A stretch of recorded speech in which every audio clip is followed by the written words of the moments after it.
Hi friends, Purvanchal career classes के इस online platform पे मैं यशवंत गौरव आप सभी लोगों का इस जीके जीएस करंट अफेयर की बेहतरीन श्रृंखला में स्वागत करता हूं। तो आइए दोस्तों, जैसे बेहतरीन प्रश्नों की श्रृंखला हम लोग पिछले सेशन में किए हैं, उसी तरह से मैं आपके समक्ष फिर से लेकर उपस्थित हूं। दोस्तों, बड़ा ही मजा आता है आप लोगों के कमेंट को देखकर। ऐसा लगता है, ऐसा प्रतीत होता है कि आप लोगों को जब समझ में आता है तभी आप लोग ऐसे कमेंट्स करते हैं। तो दोस्तों चलिए, आशा करते हैं आपका दिन शुभ हो और आप स्वस्थ होंगे, व्यस्त होंगे और अपनी पढ़ाई में मस्त होंगे। दोस्तों, तो इधर उधर की जाया बात ना करते हुए चलिए शुरू किया जाए अपनी टॉपिक को। दोस्तों, तो अपनी आज की जो टॉपिक है दोस्तों, ये जो डेली हम लोग एक श्रृंखला चालू किए हैं, जो स्टार्ट किए हैं, जिसमें जीके जीएस करंट अफेयर आपका चल रहा है। सभी शिक्षक भर्ती हो या फिर कोई आपका एग्जाम हो, वनडे एग्जाम हो, चाहे यूपीएससी से लेकर NTPC, railway, PCS, UPPCS, RO, ARO, सभी के लिए यह महत्वपूर्ण है दोस्तों, क्योंकि इसमें पूरा का पूरा आपको दिख ही रहा है। जो किताबें हमने छापी हुई हैं, सारे मटेरियल्स वहीं से ही तैयार किए जाते हैं और बढ़िया मटेरियल्स हैं, एकदम चुनिंदा हैं आपके लिए। उसमें कोई दिक्कत नहीं होने वाली। आप कितने को ढूंढते, कितने आप इधर उधर भटकते, तो उससे अच्छा है मैं सारी बुकों का संग्रह लेकर आपके सामने खुद ही उपस्थित हो जाता हूँ। तो चलिए शुरू किया जाए आज का सेशन। हाँ, तो एक बेहतरीन प्रश्न के साथ शुरू करते हैं दोस्तों। आपके स्क्रीन बोर्ड पर जो प्रश्न दिख रहा है उसका जरा आप लोग जवाब दीजिए, जल्दी से ऑप्शन कमेंट कीजिए दोस्तों, जल्दी जल्दी कमेंट करके हमारा उत्तर दीजिए तो जल्दी से। तो आप लोग उनका जो आज का पहला प्रश्न है, हाल ही में कौन सा देश अपने नियमित राष्ट्रीय टीकाकरण कार्यक्रम में malaria vaccine RTSS, malaria vaccine का क्या नाम है दोस्तों? उसका RTSS या इसको ऑब्लिक ASO1 और नाम क्या है दोस्तों? मॉस्क्यूरिक्स। तो मच्छर के नाम पे है, मॉस्क्यूटो होता है ना, तो उसी तरह से मॉस्क्यूरिक्स है ये, ठीक है। तो इस नाम से शामिल करने वाला दुनिया का पहला देश बन गया, दुनिया का पहला देश बन गया है दोस्तों, जो इस नाम से राष्ट्रीय टीकाकरण में क्या किया है दोस्तों? मलेरिया वैक्सीन को। अभी तक तो 2 बूंद जिंदगी की चल रही थी, यानी कि टीकाकरण जो चलता था किस किस चीज का चलता था आपको पता ही है, 2 बूंद जिंदगी मतलब पोलियो का चलता था। उसी तरह से इसने क्या कर दिया है, राष्ट्रीय टीकाकरण कार्यक्रम में मलेरिया वैक्सीन को भी, जो ऑक्सफोर्ड और इंडिया के सीरम इंस्टीट्यूट ऑफ इंडिया जो होता है ना, serum institute of India, India के लिए सीरम बनाता है दोस्तों, वो वैक्सीन बनाता है। तो उसको देखिए, एक तो क्या है, Oxford university plus serum institute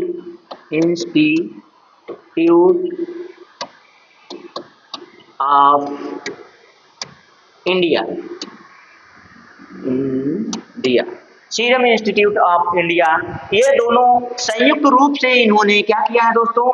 इस मलेरिया वैक्सीन की क्या किया है, इजाद किया है इस मलेरिया वैक्सीन को। और बताइए कौन सा ऐसा देश है जिसने नियमित राष्ट्रीय टीकाकरण में कार्यक्रम में इसे शामिल कर लिया है? तो किसने शामिल किया है दोस्तों? तो कैमरून ने। किसने शामिल किया है? कैमरून ने शामिल किया है, ठीक है, कैमरून ने इसे शामिल किया है। अब मलेरिया की बात करें दोस्तों, तो जिबूती ये जो ऑप्शन आपको मिला है, तो जिबूती ने संशोधित मलेरिया मच्छरों को छोड़ा है, जो मलेरिया के मच्छर से लड़ेंगे और उनको समाप्त करेंगे। तो कौन सा देश है वो? जिबूती है। जिबूती ने संशोधित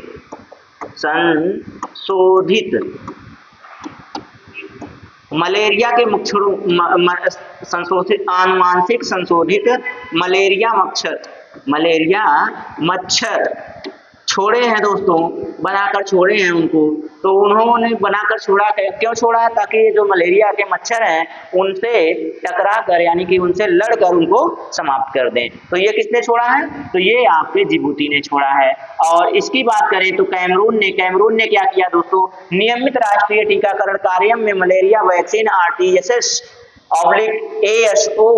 01 मॉस्क्यूरिक्स नाम का वैक्सीन क्या किया है? चालू किया है। बनाया किसने दोस्तों? तो ऑक्सफोर्ड यूनिवर्सिटी और सीरम इंस्टीट्यूट ऑफ इंडिया ने बनाया है। ठीक है, किसने बनाया है? तो ऑक्सफोर्ड यूनिवर्सिटी के साथ संयुक्त रूप से अपने इंडिया का जो सीरम इंस्टीट्यूट है उसने बनाया है। ठीक है, तो अगर इसको हम कहें तो इसको नाम क्या दे सकते हैं? R21 या मैट्रिक्स MTM। क्या नाम है इसका? R21 या फिर इसको क्या कह सकते हैं? मैट्रिक्स। अंग्रेजी में लिखते हैं, चलिए हिंदी में लिख दे रहे हैं, मैट्रिक्स MTM। ठीक है, इस नाम से लॉन्च किया है। चलिए आगे अगले प्रश्न पर। पहला ही प्रश्न कितना बेहतरीन था मेरे प्यारे दोस्तों। देखिए, पहला ही प्रश्न एकदम दिमाग खोल देने वाला प्रश्न है, खलबली मच जाएगी आपके अंदर। चलिए अगले प्रश्न पर। अगला प्रश्न आपके सामने ये रहा। जनवरी 2024 में विश्व का सबसे बड़ा 18 मिलियन टन लिथियम का भंडार कहाँ खोजा गया है? जरा बताइएगा तो, कहाँ खोजा गया है? कितने वजन उसका कितना? अगर उसके वॉल्यूम की बात करें, वॉल्यूम कितना है उसका? तो 18 मिलियन टन। क्या है दोस्तों? 18 मिलियन टन। 18 million ton. ठीक है, तो अब ये बताइए तो कहां पर खोजा गया है दोस्तों? साल्टन सागर। साल्टन नाम का सागर अगर आप जान रहे हैं तो अब आपका आंसर आसान हो जाएगा। साल्टन सागर में खोजा गया है दोस्तों। अब ये बताइए कि साल्टन सागर जो है ये कोलोराडो नदी के बहाव से 1905 में निर्मित हुआ है। 1905 में निर्मित है। ठीक है, तो इसकी भी जानकारी रखिए। कौन सी नदी है? कोलोराडो। अच्छा, कोलोराडो लिख दिए। कोलोराडो नदी का नाम क्या है दोस्तों? कोलोराडो। अगर आप कोलोराडो नदी जान रहे हैं तब भी इसका आंसर जान जाएंगे। साल्टन सागर जान रहे हैं तब भी इसका नाम जान जाएंगे। साल्टन है, सुल्तान नहीं, साल्टन नहीं। तो साल्टन सागर जान रहे हैं तब भी इसका नाम जान जाएंगे। अब जरा ये बताइए दोस्तों कि यह कितनी गहराई में है समुद्र के? तो समुद्र की गहराई में कितनी है दोस्तों? 228 फीट। 228 फीट गहराई में यह हमें प्राप्त हुआ है दोस्तों। तो क्या खोजा गया है? लिथियम का भंडार दोस्तों। लिथियम का भंडार खोजा गया है। लिथियम भंडार खोजा गया है। लिथियम भंडार से दोस्तों बैटरी बनाई जाती है और बैटरी ऐसी बनाई जाती है जिससे कि वाहन चलाए जाएंगे। 375 मिलियन वाहन इससे चल सकते हैं। 375 मिलियन वाहन इससे क्या कर सकते हैं दोस्तों? चल सकते हैं। 375 मिलियन वाहन इससे क्या कर सकते हैं दोस्तों? चलाए जा सकते हैं। तो अब आपको समझ में आ गया होगा कि इसका राइट आंसर क्या होगा। तो राइट आंसर क्या बन जाएगा मेरे प्यारे दोस्तों, मेरे प्यारे मित्रों? तो ये बन जाएगा कैलिफोर्निया अमेरिका। ठीक है, तो न्यूयॉर्क अमेरिका क्यों लिखा गया है? तो न्यूयॉर्क अमेरिका जो लिखा गया है दोस्तों, टॉप 50 शहरों में तो आपका ये जो न्यूयॉर्क है ये विश्व का सबसे अमीर शहर है। विश्व का सबसे अमीर शहर है कौन? अमेरिका का न्यूयॉर्क सबसे अमीर शहर। तो अमेरिका के 11 शहर, USA के 11 शहर इसमें शामिल हैं, जिसमें आपका न्यूयॉर्क सबसे अमीर शहर है। तो इस प्रश्न का राइट आंसर आपको पता ही चल गया है। क्या है दोस्तों? कैलिफोर्निया है। चलिए अगले प्रश्न पर चलते हैं। अगला प्रश्न क्या है? ये रहा आपके सामने। फरवरी 2024 में जारी टर्म ट्रैफिक इंडेक्स 2023 में किसे दुनिया का सर्वाधिक ट्रैफिक जाम वाला शहर घोषित किया गया दोस्तों। तो अब ये आप बताइए कि किसके द्वारा जारी किया गया? तो फरवरी में जारी किया गया, किसके द्वारा? फरवरी 2024 में। अच्छा ये हाँ, टाम टाम ट्रैफिक इंडेक्स 2023 के अंत में दुनिया का सर्वाधिक जाम ट्रैफिक वाला शहर कौन है दोस्तों? तो ब्रिटेन का ब्रिटेन करें, ब्रिटेन का लंदन। लंदन जो दोस्तों जिसे ब्रिटेन कहा गया, अब इसमें ये बताइए कि दूसरे स्थान पर कौन है? ये तो सब दुनिया का सबसे पहला हो गया, सर्वाधिक का मतलब क्या हो गया? पहला हो गया। तो दूसरे स्थान का जरा बताइएगा।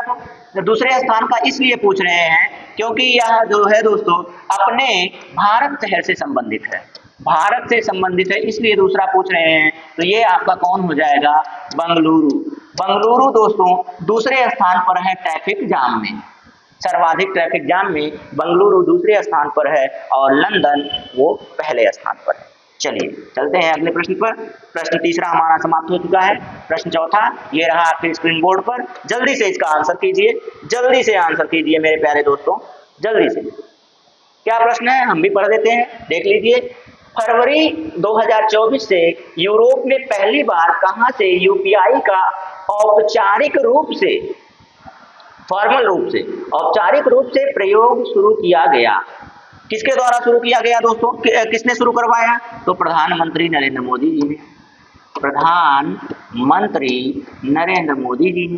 ठीक है, आप जानते हैं कि प्रधानमंत्री कौन है? नरेंद्र मोदी जी हैं, जिन्होंने तीसरी बार शपथ ली है प्रधानमंत्री पद की 18वीं लोकसभा में 9 जून को। ठीक है, तो चलिए जरा बताइएगा, स्टैचू ऑफ लिबर्टी कहाँ की है दोस्तों? स्टैचू ऑफ लिबर्टी लिबर्टी कहाँ की है? यूके की है कि यूएसए की है? यूएसए होना चाहिए। यूनिटी छोड़ दीजिए। सिंबल ऑफ नॉलेज किसको कहा जाता है? डॉक्टर अंबेडकर जी को।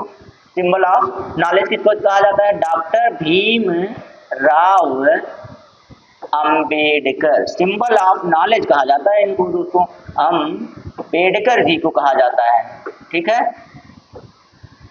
चलिए इनका नाम हो गया। तो अब बचा कौन दोस्तों? तो बचा है आपका Eiffel tower France. Eiffel tower France, Eiffel tower France में यूपीआई लॉन्च किया गया है दोस्तों। यूपीआई वहां पर क्या औपचारिक रूप से शुरू किया गया है। ये देखिए, ये प्रश्न आपके सामने रहा। ठीक है, तो किसके द्वारा शुरू किया गया था? भारतीय राष्ट्रीय निगम द्वारा, भारतीय राष्ट्रीय निगम द्वारा। चलिए, भुगतान निगम द्वारा, भारतीय किसके द्वारा शुरू किया गया है? तो ये है भारतीय राष्ट्रीय भुगतान निगम द्वारा यह क्या किया गया है? लॉन्च किया गया निगम। चलिए, तो यूपीआई लॉन्च किया गया कहां पर? आईफेल टावर फ्रांस पे। चले अगले प्रश्न पर। ये रहा प्रश्न नंबर 5वां। कौन सा प्रश्न है दोस्तों? श्रीलंका के 76वें स्वतंत्रता दिवस समारोह 4 फरवरी में हिस्सा लेने के लिए कौन सी भारतीय पनडुब्बी ने कोलंबो बंदरगाह की यात्रा की? कोलंबो बंदरगाह की यात्रा किसने की थी दोस्तों? तो पनडुब्बी का नाम क्या है? INS करंज। क्या नाम है उसका? INS करंज नाम है दोस्तों। ठीक है, ये INS अक्षय, INS अजय, ये भी आपको याद रखने होंगे दोस्तों। मैंने आपको बताया है, रिवीजन इसका कर लीजिएगा क्योंकि प्रश्न में आपसे पूछ सकते हैं। चलिए अगले प्रश्न पर चलते हैं। अगला प्रश्न क्या है देख लीजिए। स्विट्जरलैंड के दावोस में, स्विट्जरलैंड के दावोस में 15 से 19 जनवरी 2024 को 15 से 19 जनवरी 2024 को आयोजित विश्व आर्थिक मंच, मैंने बार बार बताया है WEF, मैंने बार बार आपको बताया है कि विश्व आर्थिक मंच किसे कहते हैं? वर्ल्ड इकोनॉमिक फोरम की 54वीं वार्षिक बैठक का केंद्रीय विषय क्या था? केंद्रीय विषय पूछा है दोस्तों। केंद्रीय विषय के साथ आपको थीम पूछ सकता है, थीम पूछता है किसी भी सम्मेलन का थीम पूछ सकता है। तो इस तरह से मैंने आपके सामने जितने भी रखे हैं कोई विषय या थीम ही है आपके सामने। तो इसका जो राइट आंसर होगा, इस प्रश्न का राइट आंसर पहले देख लीजिए, उसके बाद आगे चर्चा करते हैं। तो विश्वास का पुनर्निर्माण, विश्वास का पुनर्निर्माण या पुनर्निर्माण जो भी आप कहिए, दोनों एक ही होते हैं। ये चाहे पुनर्निर्माण कहिए या पुनर्निर्माण कहिए, दोनों बातें एक ही होती हैं और यहाँ पर गलत लिखा गया है, ये अब सही होगा, पुनर्निर्माण या पुनर्निर्माण। ठीक है, रीबिल्डिंग ट्रस्ट, विश्वास का पुनर्निर्माण या पुनर्निर्माण। इस प्रश्न क्या था दोस्तों, इसका स्विट्जरलैंड के दावोस में जो आयोजन किया गया था, विश्व आर्थिक मंच की 54वीं बैठक की गई थी, तो उसमें क्या विषय था, केंद्रीय विषय क्या था दोस्तों, विश्वास का पुनर्निर्माण, पुनर्निर्माण। और ये जो भूमि बहाली है और समृद्ध साझा जल है, विश्व बंधुत्व की भावना है, यह भी कहीं ना कहीं आपसे जुड़े हुए हैं। हम इनकी व्याख्या भी, ये दोनों की व्याख्या आगे करेंगे, यहाँ पर नहीं करेंगे दोस्तों। इसका राइट आंसर बस जान लीजिए कि ये आपके सामने है, विश्वास का पुनर्निर्माण। अभी आगे करेंगे, भूलेंगे नहीं, बताएंगे जरूर आपको। चलिए आगे वही प्रश्न में है, हमने लिया हुआ है। 20 जनवरी 2024 को चंद्रमा के सियोली क्रेटर पर, सियोली क्रेटर पर, कौन सा क्रेटर है, सियोली क्रेटर, सियोली क्रेटर, क्रेटर, ठीक है, क्रेटर पर सफलतापूर्वक सॉफ्ट लैंडिंग करने वाला दुनिया का 5वां देश बन गया है दोस्तों। दुनिया का 5वां देश बन गया है जिसने चंद्रमा पर क्या किया है दोस्तों, सॉफ्ट लैंडिंग की है। और सॉफ्ट लैंडिंग भी कहाँ की है दोस्तों, तो ये आपको जानना चाहिए। सबसे पहली बात ये, अच्छा ये भारत का नहीं है, ये मून मिशन भारत का नहीं है। भारत का मून मिशन जानते हैं आप लोग किस नाम से चलता है, ये चलता है CH1 यानी कि Chandrayaan first, Chandrayaan second, Chandrayaan third, इस नाम से चलता है। इस नाम से जो हमारे भारत के मिशन है, चंद्रयान मिशन है, वो चलते हैं।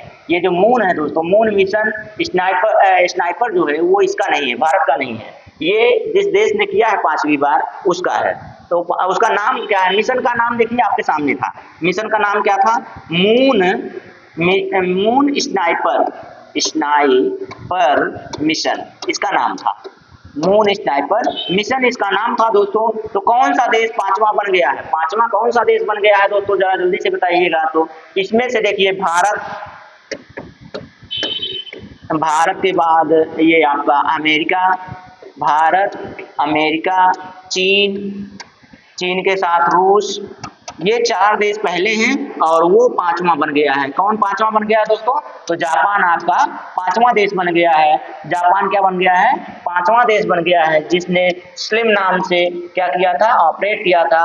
और इसके जो अंतरिक्ष एजेंसी है दोस्तों, अंतरिक्ष एजेंसी का नाम क्या है, जाक्सा। क्या नाम है दोस्तों, जाक्सा। जैसे ये जो चीन है उसकी अंतरिक्ष एजेंसी का नाम क्या है, नासा है, संगठन का नाम नासा। भारत के क्या है दोस्तों, तो भारत का नाम इसरो है, भारत के अंतरिक्ष एजेंसी का नाम क्या है, इसरो है। चीन ने क्या किया दोस्तों, यहाँ नाम नहीं दिया मैंने, चीन का कौन सा मिशन गया है जो रेत और पत्थर के नमूने लेकर वापस आया है, तो उसका नाम क्या था दोस्तों, तो उसका नाम अभी अभी मैंने आपको बताया था, चांग-ई 6 नाम है उसका, क्या नाम था, चांग-ई 6 नाम था। तो अब इस प्रश्न का जो राइट आंसर क्या बचा दोस्तों, तो चीन मैंने डाल ही दिया है, अमेरिका मैंने बता ही दिया है, भारत मैंने बता ही दिया है, नया कौन बच गया, फिर जापान बच गया। इसका मिशन का नाम क्या था, तो इसके मिशन का नाम था मून स्नाइपर मिशन। ठीक है, इसने 20 जनवरी 2024 को चंद्रमा के सियोली क्रेटर पर सॉफ्ट लैंडिंग की है और 5वां देश बन गया चंद्रमा पर पहुंचने वाला। ठीक है, तो इतनी जानकारी आपको रखनी होगी। चलिए चलते हैं अगले प्रश्न पर। अगला प्रश्न क्या है, ये रहा आपके सामने, ये 0 क्या है, 0 जनवरी कहाँ से होता है, कुछ ना कुछ तो जनवरी होगा, 0 कहाँ से होगा, 10 से 15 जनवरी होगा। हाँ 10, सही बात, 10 से 15 जनवरी की बात कर रहे हैं। हाँ, जनवरी 2024 को गुजरात में आयोजित 10वें वाइब्रेंट गुजरात समिट की थीम क्या थी दोस्तों, इसने भी थीम पूछ ली है, इसके पहले अभी विषय पूछा गया था, अब थीम पूछ ली है, तो जल्दी से आप बता दीजिए हमको, जल्दी से 10 सेकंड का समय दे रहे हैं आपको, थीम पूछा है इसने।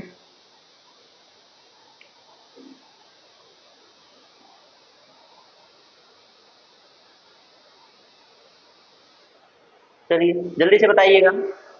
तो चौथा है दोस्तों गुजरात का, गुजरात के गांधीनगर में हुआ है। कहाँ हुआ है दोस्तों, गुजरात के गांधीनगर में। कौन सा है, कौन सा संस्करण है, 10वां संस्करण है, 10वें संस्करण में। ठीक है। 10वें वाइब्रेंट समिट है, ठीक है। वाइब्रेंट समिट कौन सा है? 10वां है। इसमें कितने देश शामिल हुए दोस्तों? तो 34 देश शामिल हुए। 34 देश शामिल हुए, ये देखिए 34 देश शामिल हुए। 34 देशों के साथ संगठन कितने शामिल हुए थे दोस्तों? तो 16 संगठन शामिल हुए थे इसमें, 16 संगठन शामिल हुए थे। डेट क्या थी दोस्तों? तो डेट मैंने अभी बताया आपको, 10 से, अच्छा 15 बता दिया था मैंने, 10 से 12 जनवरी, 10 से 12 जनवरी, 10 से 12 जनवरी। 12 जनवरी आप जानते हैं कि क्या मनाया जाता है? भारतीय राष्ट्रीय युवा दिवस मनाया जाता है, राष्ट्रीय युवा दिवस भी मनाया जाता है, राष्ट्रीय युवा दिवस भी मनाया जाता है। इसी दिन कब मनाया जाता है? 12 जनवरी को मनाया जाता है। इतनी जानकारी आपको समझ में आ गई होगी। तो अब बताइए इसकी थीम क्या थी? थीम क्या थी मेरे प्यारे दोस्तों? तो मेरे प्यारे दोस्तों थीम थी gateway to the future, gateway to the future. इसका क्या था? थीम था। और ऊपर जो पहला वाला ऑप्शन है, दूसरा वाला ऑप्शन है, हाँ पहला वाला ऑप्शन है मून मिशन। मून मिशन अभी भी मैंने बताया कि जापान का मून मिशन है। जापान 5वां ऐसा देश बन गया है जो चंद्रमा पर सॉफ्ट लैंडिंग कर चुका है, ठीक है। तो चले अगले प्रश्न पर। मजा आ रहा है कि नहीं आ रहा है दोस्तों? कमेंट करके बताते रहिएगा। ये देखिए प्रश्न नंबर 9वां, बहुत ही बेहतरीन प्रश्न है दोस्तों। किससे संबंधित है? ब्रिक्स से संबंधित है। ब्रिक्स में कितने सदस्य थे दोस्तों? 5 सदस्य थे। ब्रिक्स में कितने सदस्य थे? 5 सदस्य थे दोस्तों। ब्रिक्स का पहले का नाम क्या था दोस्तों? ईएनडीबी।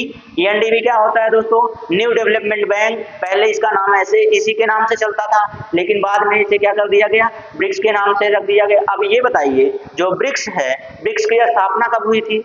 जरा ये भी बता दीजिए कि ब्रिक्स की स्थापना कब हुई थी दोस्तों? 16 जून 2009 को हुई थी। कब हुई थी? 16 जून 2009 को हुई थी। ब्रिक्स का मुख्यालय कहाँ माना जाता है? शंघाई चीन में माना जाता है। कहाँ है दोस्तों? तो शंघाई चीन में। अब ये ब्रिक्स का तो नहीं होता है अगर ऐसे कहा जाए, लेकिन माना ब्रिक्स का ही जाता है क्योंकि उसी से जुड़ा हुआ है, दोनों जुड़े हुए हैं। एनडीबी और ब्रिक्स दोनों एक चीज जुड़े हुए हैं, इसलिए एनडीबी का मुख्यालय जो है वही ब्रिक्स का भी माना जाता है, ठीक है। दोनों माने जाते हैं दोस्तों। अब इसमें अब ये जो 5 सदस्यीय टीम थी, 5 सदस्यीय से बढ़कर 10 सदस्यीय हो गई है। कितनी हो गई है? 10 सदस्यीय हो गई है। क्यों दोस्तों? क्योंकि 5 और देश इसमें शामिल हो चुके हैं। 5 और देश इसमें क्या हो गए हैं? शामिल हो चुके हैं। 5 और देश शामिल होने के साथ दोस्तों एक और देश, ऐसा कौन सा देश था? ये आप कमेंट करके बताइए कि कौन सा ऐसा देश है जो ब्रिक्स में शामिल होने से इनकार किया है। सारी जानकारी मैंने आपको दे दी है, कहिए तो लिख देते हैं। चलिए लिख दे रहे हैं। तो पहले देशों का नाम देख लीजिए। मैंने इसमें ऑप्शन नहीं रखा, ऑप्शन इसलिए नहीं रखा कि बहुत ज्यादा है, इसलिए क्या ऑप्शन रखा जाए। मिस्र, इथोपिया, इथियोपिया लिखा गया है, इथोपिया है। ईरान, सऊदी अरब, संयुक्त अरब अमीरात यानी कि यूएई, ठीक है। अब ये 5 है, ये 1 2 3 4 5, मैंने बताया ना अभी कि ये कितने हैं? 5 है। पहले से ही 5 सदस्यीय संगठन था ये ब्रिक्स। पहले से ही क्या था दोस्तों? 5 सदस्यीय संगठन था, 5 सदस्यीय संगठन था पहले से ही। 5 और जुड़ गए, 5 क्या हो गए? और जुड़ गए। ब्रिक्स में देखिए कौन कौन से पहले से थे। पहले से एक ब्राजील था, दूसरा रसिया है, लीजिए एक हिंदी में लिखते हैं तो एक अंग्रेजी में हाथ चल जाता है। तीसरा आई से इंडिया है, आई से क्या है दोस्तों? प्यारा अपना भारत इंडिया है। उसके बाद कौन है? चाइना है। चाइना के बाद कौन? यस से क्या है दोस्तों?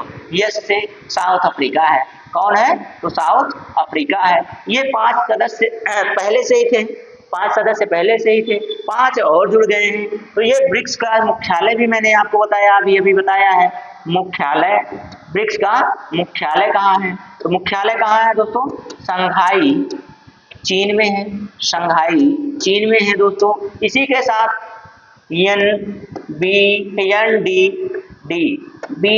एनडीबी न्यू डेवलपमेंट बैंक, इसका भी मुख्यालय कहाँ है? चीन है। इसी के मुख्यालय के आधार पर ब्रिक्स का भी मुख्यालय माना जाता है।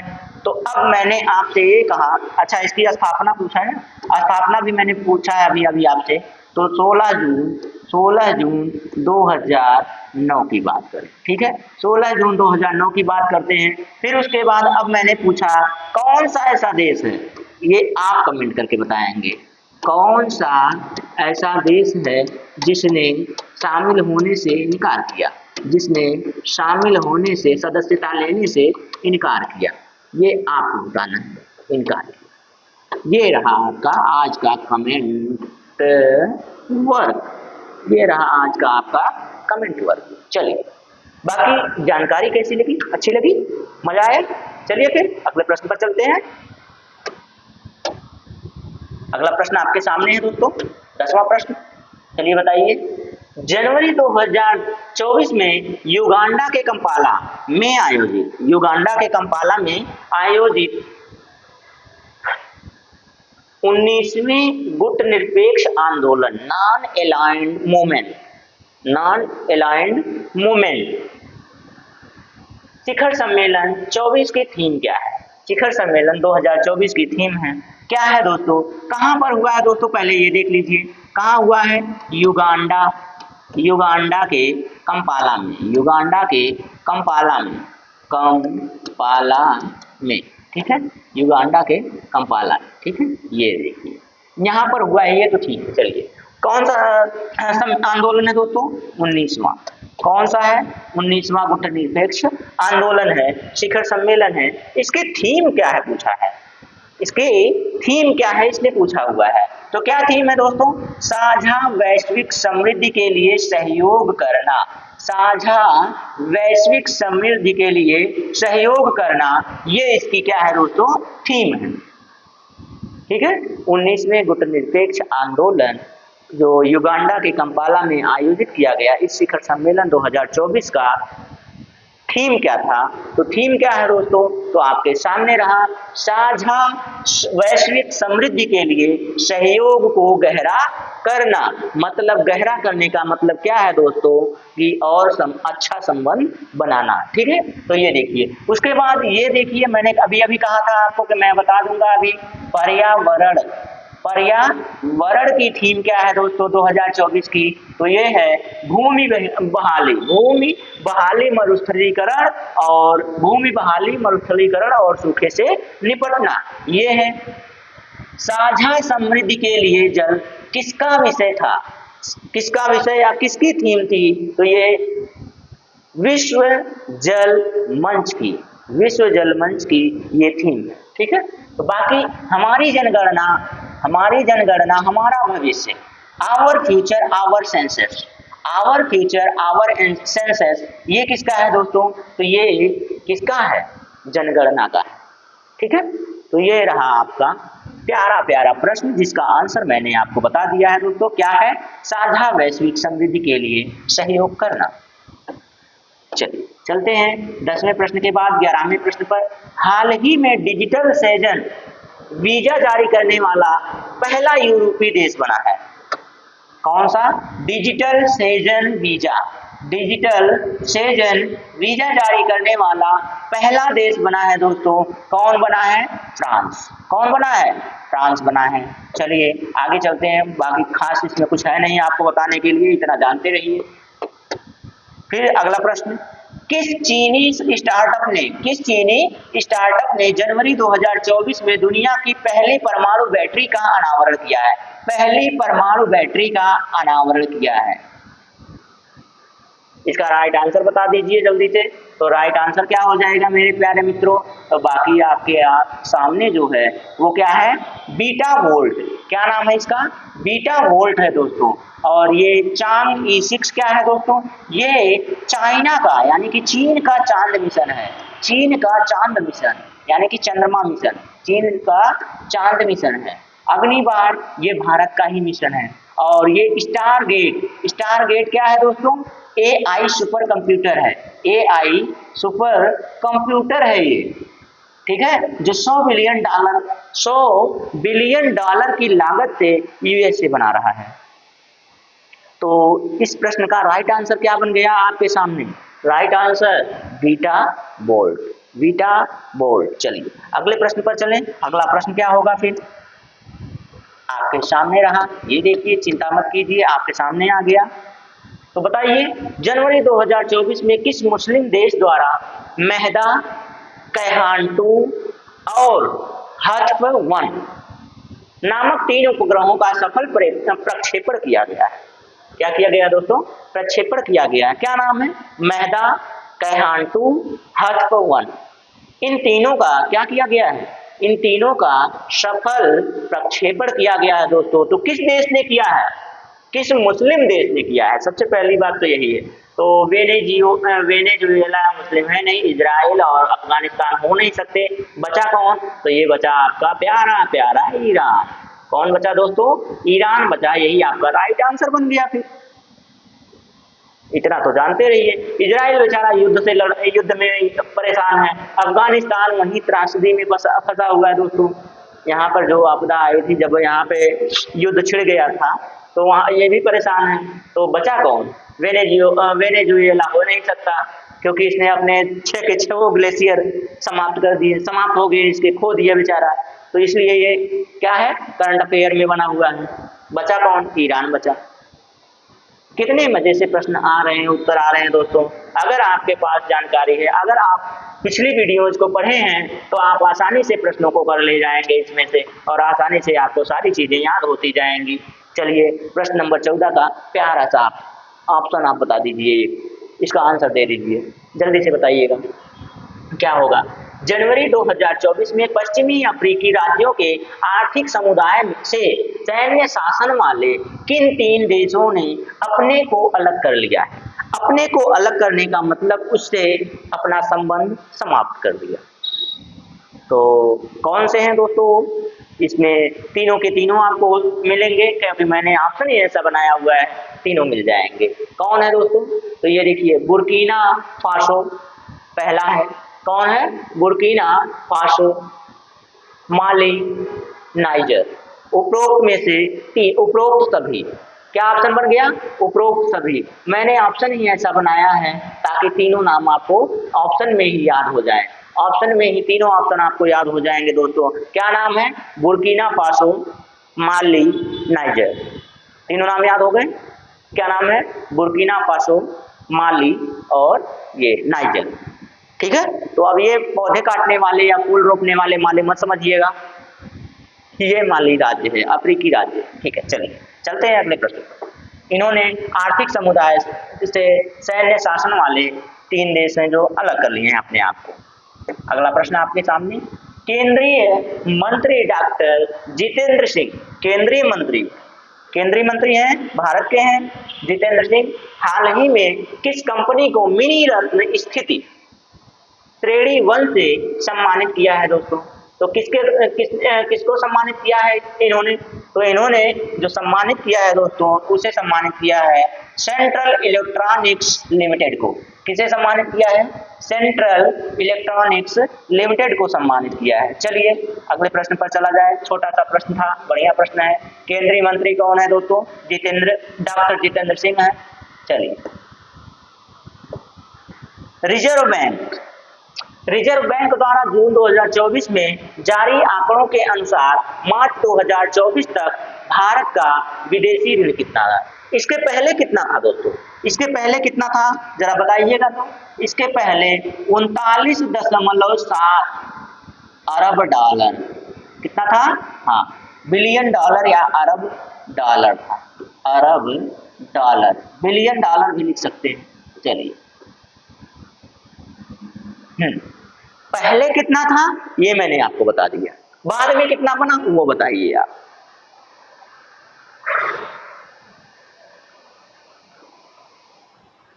जल्दी से बताइए,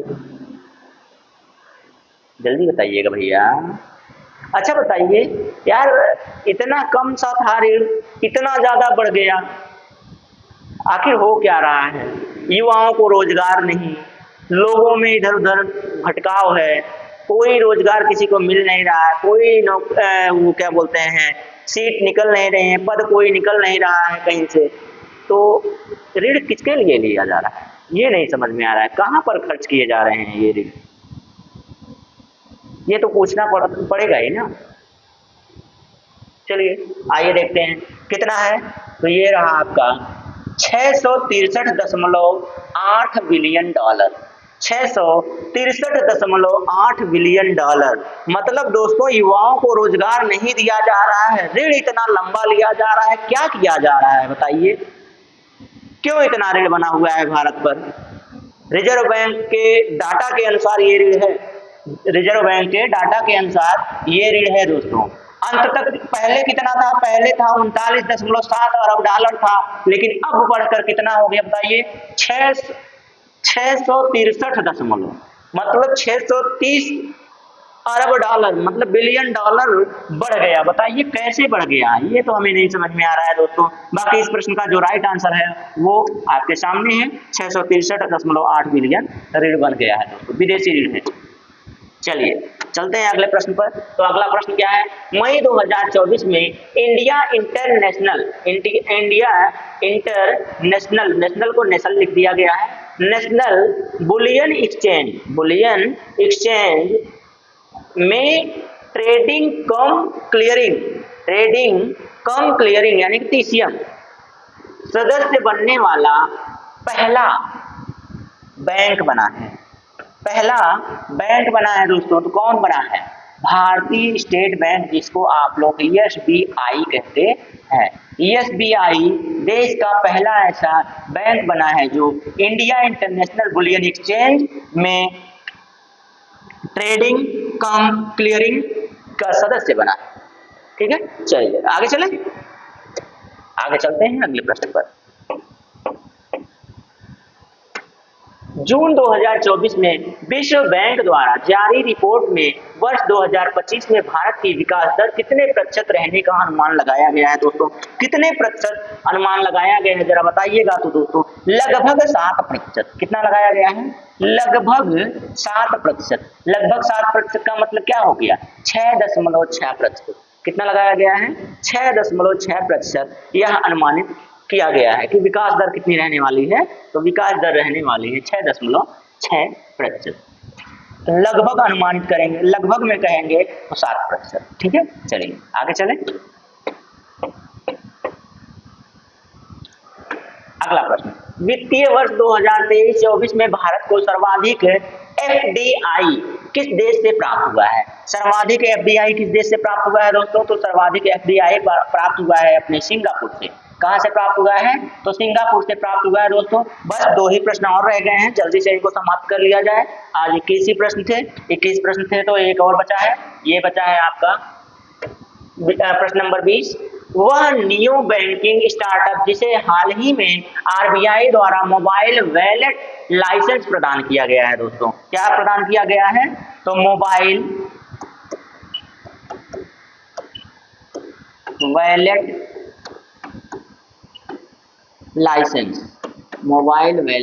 लाइसेंस प्रदान किया गया है दोस्तों। तो जल्दी से बताइएगा किसे प्रदान किया गया है और किसके द्वारा दोस्तों? तो RBI, reserve bank of India द्वारा। रिजर्व बैंक ऑफ इंडिया द्वारा क्या किया गया है? उसको प्रदान किया गया है। तो किसे प्रदान किया गया है दोस्तों? तो इनमें से सभी है नहीं। सर्वत्र एक मोबाइल ब्रिज है। क्या है? मोबाइल ब्रिज है। परिवर्तन चिंतन दोस्तों सेना द्वारा किया गया ये चिंतन है। ठीक है, सेना द्वारा किया गया है ये मिशन। उसके बाद तीनों सेनाओं को एकत्रित करने के लिए। अब उसके बाद बचा क्या? एक ही ऑप्शन ही बच रहा है आपका। कौन बचा? जुपिटर नाम से दोस्तों इन्होंने क्या किया है? मोबाइल वैलेट लाइसेंस प्रदान किया है। चलिए एक प्रश्न और बचा हुआ है, आखिरी प्रश्न है आपका। चलिए देख लेते हैं कौन सा प्रश्न है। तो ये रहा प्रश्न आपका। 4 मार्च 2024 को कहां पर स्टेनलेस, कहां पर की बात ही छोड़ दीजिए, यहाँ पर नाम ही लिख लीजिए। क्या नाम है इसका? जिंदल। क्या नाम है?